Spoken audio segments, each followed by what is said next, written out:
Another advantage is if you catch a skunk. There's a funny tendency about skunks.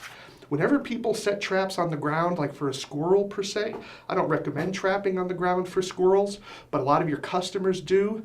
They're always shocked when they catch a skunk, as if somehow a social contract has been broken. Like the animals just didn't follow the rules.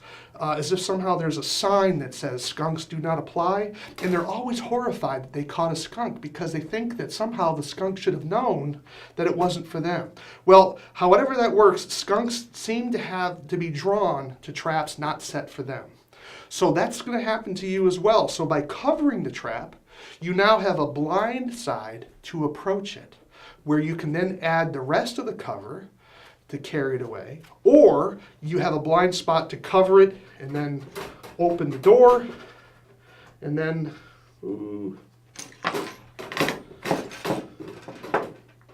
wedge the door open to let the skunk go.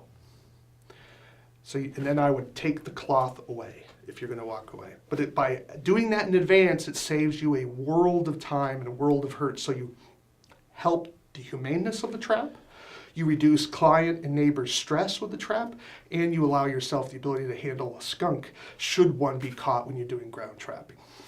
Cover your cage traps. We now have plastic traps or solid wall traps. We call them box traps. Now you say, well, if you don't want to go through the process of covering, you can buy solid wall traps. Now there are advantages with this. One of the advantages, if you're in a high risk area, where you know that people just won't leave your equipment alone. There's something about the public. They hate trapping with a passion until you have a trap, and then they're very interested in what you're doing. So it's kind of a schizophrenic type thing in America, but I can't quite explain it. But the reality is that when you're using a plastic trap or a PVC trap, they're great skunk traps because the trap is completely enclosed. The skunk is not going to see you. Now, understand, catching a skunk, just because a skunk can't see you doesn't mean the skunk can't spray. Now, if you have a trap and the skunk is caught and you do this with it, don't be shocked if the skunk sprays, okay?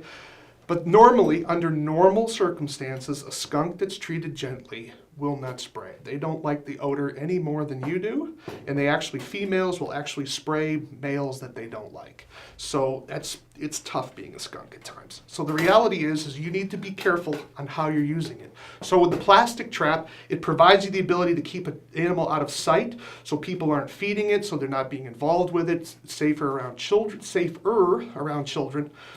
And there's some other advantages with it as well in terms of your capturing skunks. So it's another option for you should you decide to use it.